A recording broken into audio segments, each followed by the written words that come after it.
Hey everybody, and welcome back to my YouTube channel. I was going to plan this out and record it properly, and then I literally just finished the book and I thought it was best to get out all my feelings while it's raw. I remember seeing this book years ago when it came out. It came out in 2013. Around that time, I worked at Toys R Us. So it was around that time, yes, Ever After High was a huge thing.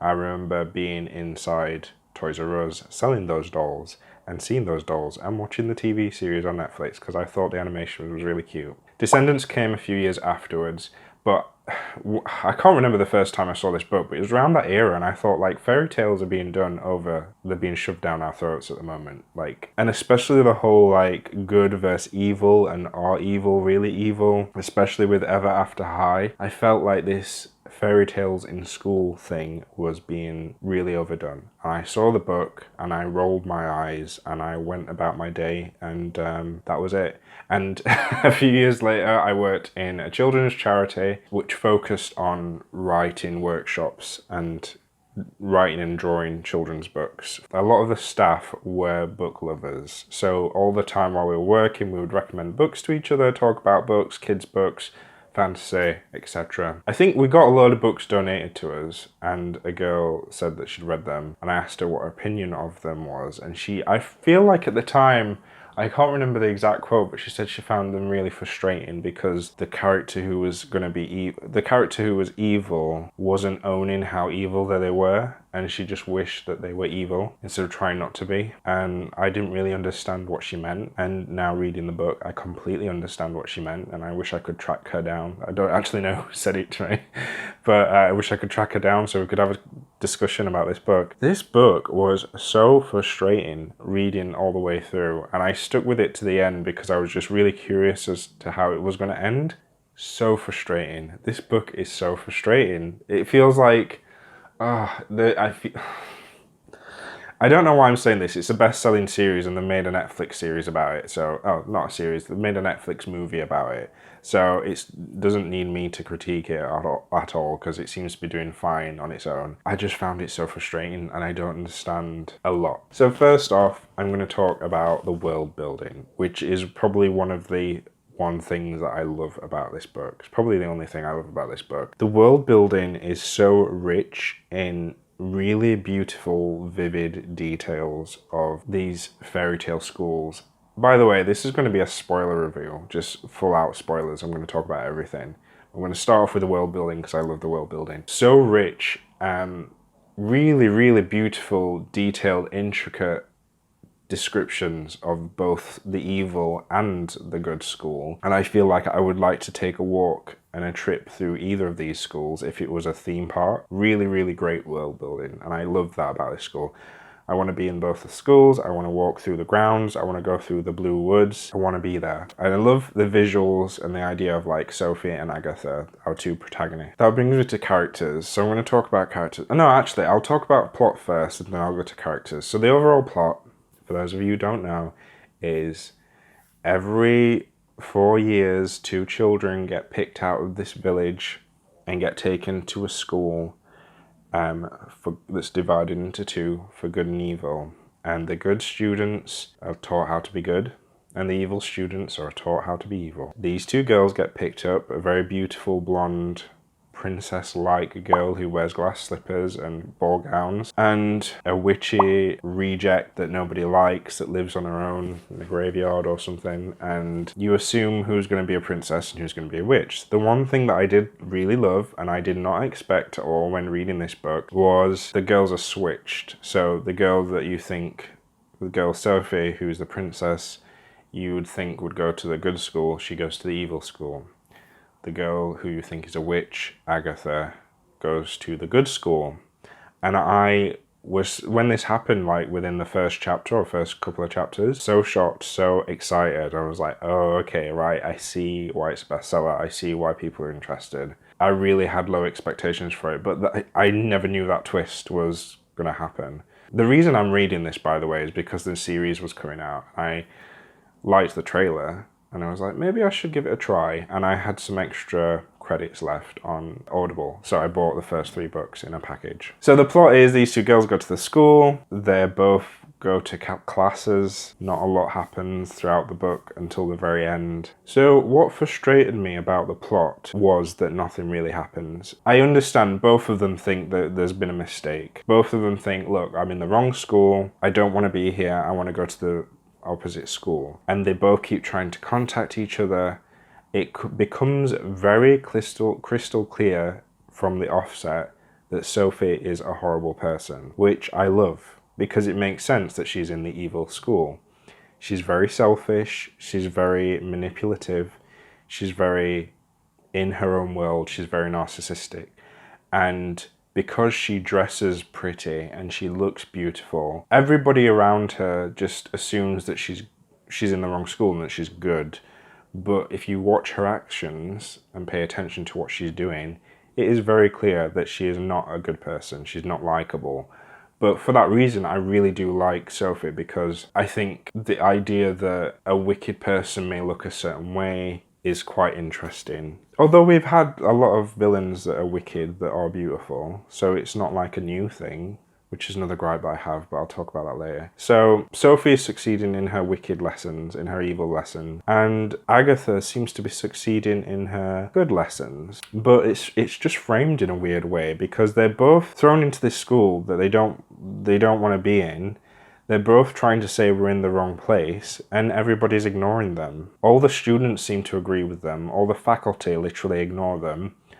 And what frustrates me is nobody sits them down and says, look, no, you're in the right school, you've been picked for a reason, X, Y, Z. Nobody has that conversation with them till very, very, very, very late in the book, till probably like the last quarter of the book, which is ridiculous, and I don't understand why the teachers in this school are so ignorant. It really frustrates me, because I understand it's a fantasy, it's a children's book. It doesn't seem to be grounded in its own world. It doesn't work like a school. There's really interesting lessons, but the lessons don't seem to be like cohesive or like make sense. They're just like really cool ideas for a lesson. Like, they have lessons for the evil school, they have lessons on how to be ugly, and they have to wear warts and stuff.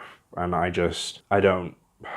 I'm comparing this to Harry Potter in my head, because I guess this is the only fantasy school that I've ever read about. But what I love about Harry Potter is each year you kind of have the same lessons, and then there's more advanced classes that come in, and it is a fun fantasy world, but it's kind of grounded in some sort of reality that, yes, there is transfiguration, that's throughout, and then each year you learn deeper levels of transfiguration.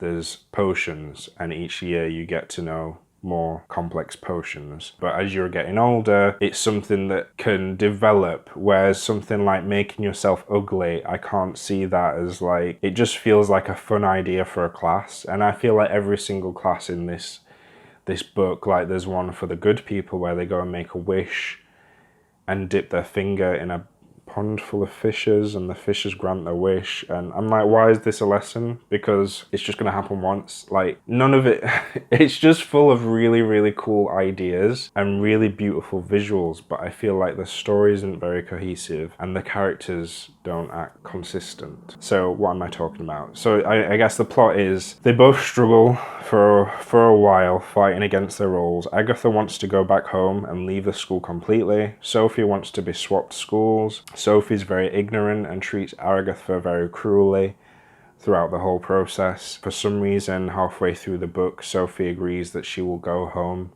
with Agatha if they do it together. They go to the schoolmaster, who's this very weird, ethereal figure that nobody can see or talk to, but somehow the girls can talk to him because they're special. They go to talk to him, and he says if they become friends, they will be able to be sent home, because a witch and a princess cannot be friends.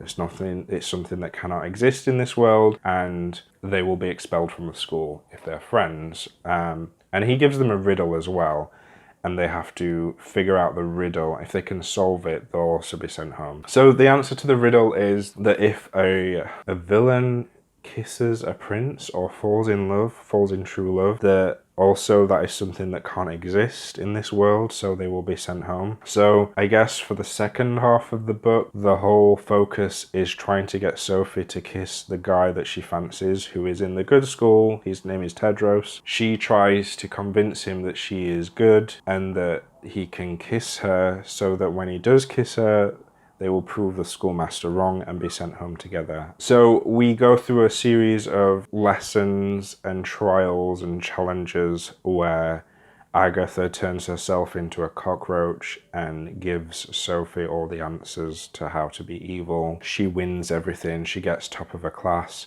which I don't get because she was succeeding at being evil without trying at the beginning of the book. So I don't understand why. I don't know. It's just she's helping Sophie because they're friends, but there's no basis on why they think that they're friends. They get to a point where Tedros and Sophie can actually kiss.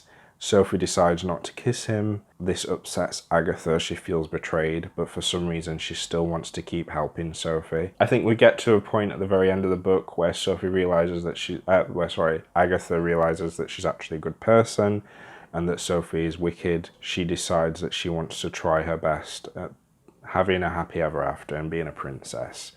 And so she does this, and then Sophie turns into an old hag for some reason, becomes fully evil, which I kind of loved. But then there's just like a mess at the end, and the end is a mess. That's kind of the basic plot. So I'm sorry, I'll get to the end in a minute. The characters. So everybody's stupid in this book. This is what frustrates me. Everybody is an idiot. I said before, I really love the idea of Sophie being this beautiful princess-like girl who goes to a school for evil, says, I'm not evil, I'm good. He's trying to be good, but is constantly being evil in everything she does. She's very manipulative. She's really cruel and horrible to Agatha throughout the whole of the book. But for some reason, Agatha doesn't see it and just keeps saying, we're friends and we are here for each other and I'm going to help you. And no matter how many times Sophie is horrible and betrays Agatha, Agatha keeps saying, we are friends and give her a chance. Which you could be argued is kind of what a good person would do. I think there's a difference between being cruel to someone and distancing yourself from them because they're not healthy for you. So Agatha, get away from Sophie. I don't understand why. Tedros, again, is stupid throughout the whole book. He's kind of lured in by Sophie, pretending to be good. Then when he actually comes around to it and sees that Agatha's the good one, he's again duped by Sophie in the end, thinking that Agatha is fake for some reason because Sophie says a lot of lies and he believes her again. I don't know, it's just, it doesn't make sense. And a lot of the kids in the good school are quite cruel and horrible people, so I don't understand why the school is separated. And a lot of I don't know what the point is of this book, and that's another frustration. I'm sorry I'm going around in circles. I don't get it. So everyone's an idiot.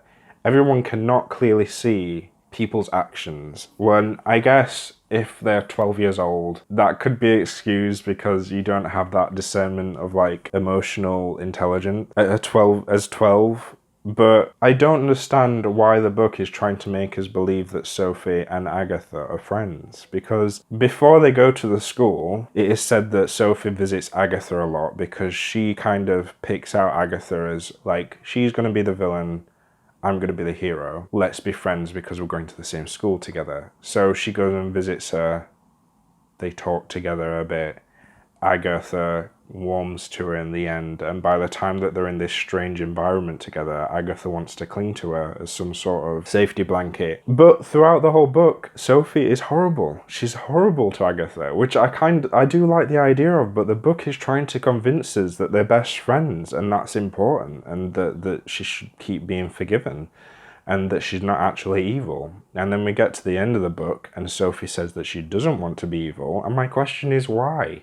Because the whole time in the book, when she's having fun and when she's being her most self, is when she is being really horrible and cruel. But it kind of frames it in the end as like, oh, she's not evil, she's not good, she's a human being. Which I get, being a human being is messy. And I've had messy times in my life where I've not been the best that I could be, and I've not been a great friend maybe, or whatever. I've made mistakes, and we all make mistakes, and yeah, that's fine. But then I don't understand why have a book that's about good and evil and the differences between both if the person that acts evil the most is just kind of brushed under the carpet with, oh, they're just being human, they're having a human moment. Don't get it, don't like it, I don't get it, and I don't like it. A weird thing about the book is there's a few bits that made me uncomfortable.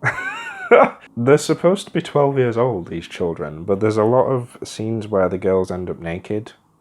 And it's kind of like, oh, they're naked in the woods, and someone's going to see that they're naked, and it's a little bit...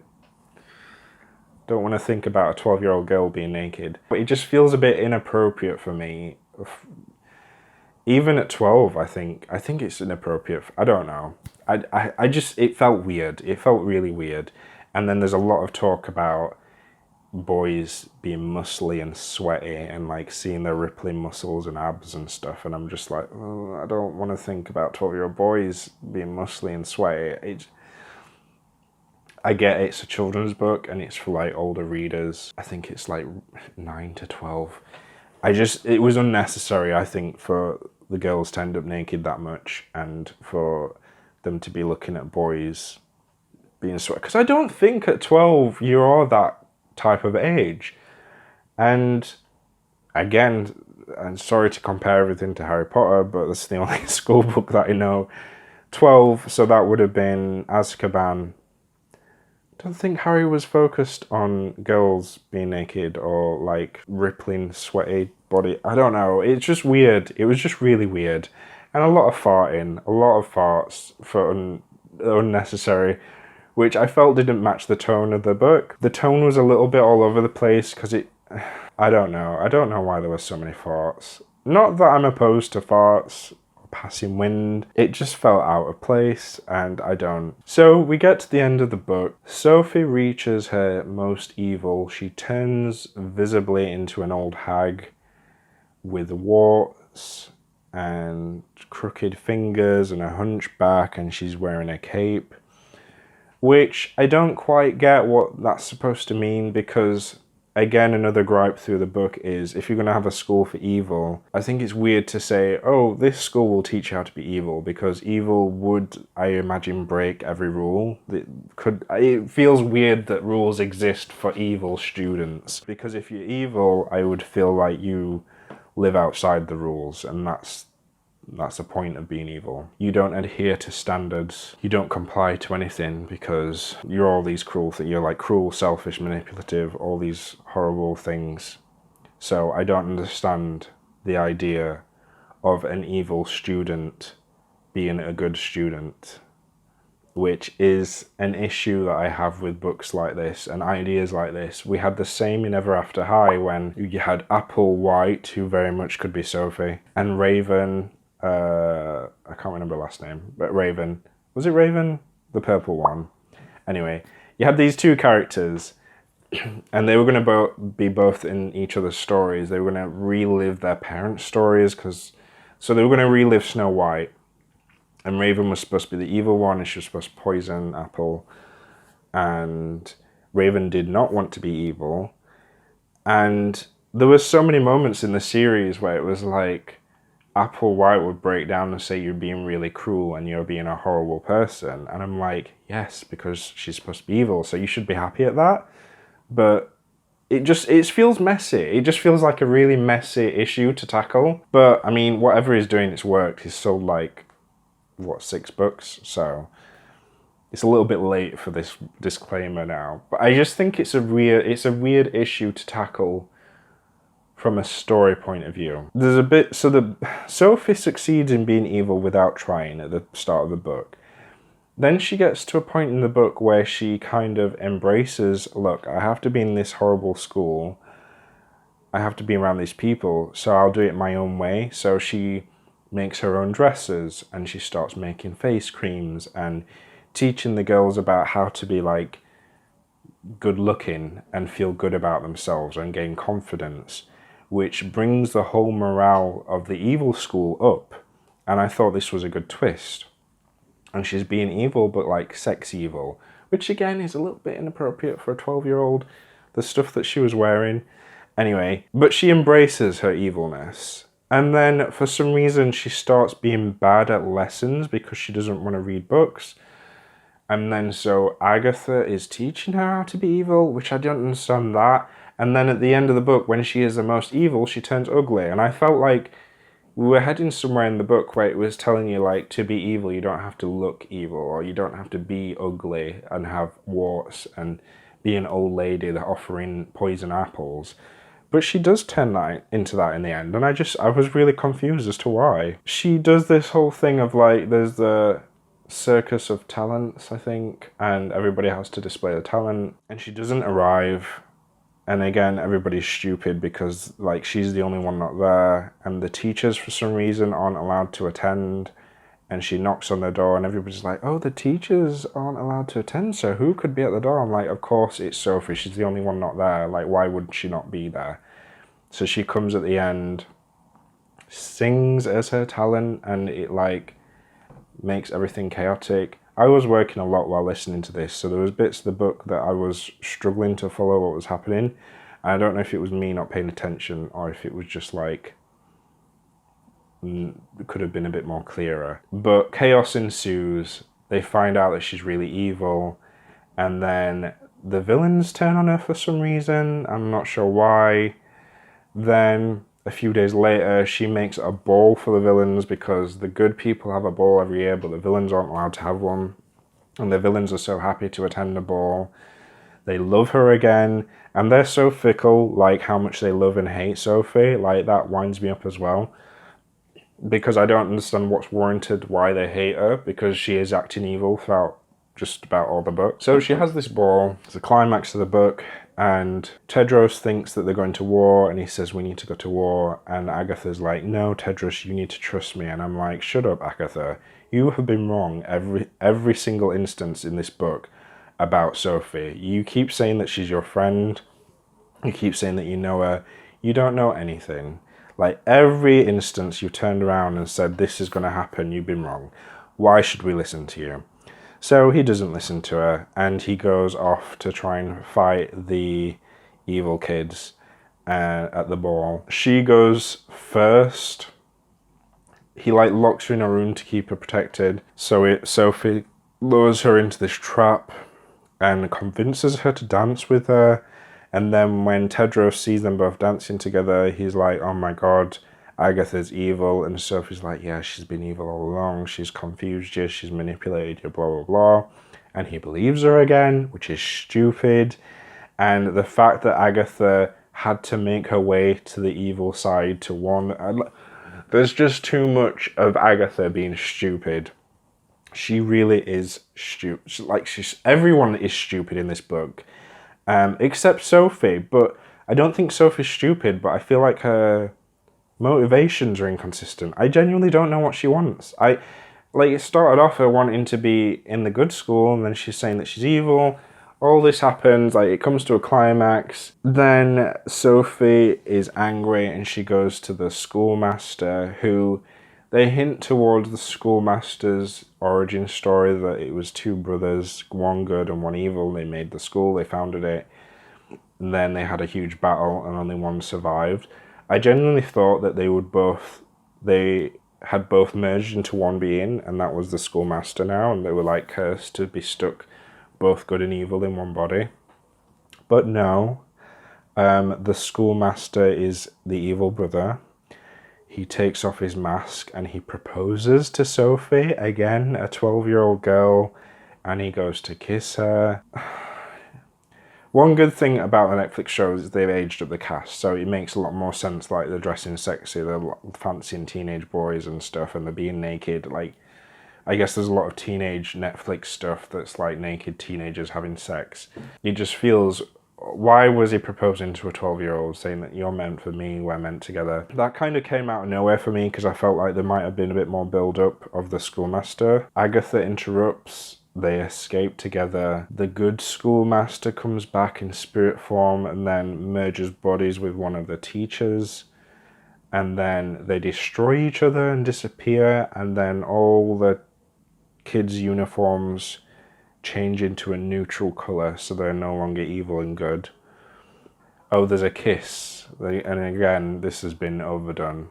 And maybe it hadn't been overdone in 2013, but like Maleficent, Frozen, like all these retellings, there's the Neil Gaiman book. I've got like a story here that's Sleeping Beauty. All these retellings of girls kissing girls, it's been a bit overdone now. So maybe, to give him the benefit of the doubt, he might it might not have been overdone in 2013, but I feel like around that time, everybody was like, oh, let's have the girl kiss the girl instead of the boy kissing the girl. Which is fine a couple of times, but like it's every film now. So that happens. They decide that they're best friends. Again, why? I don't...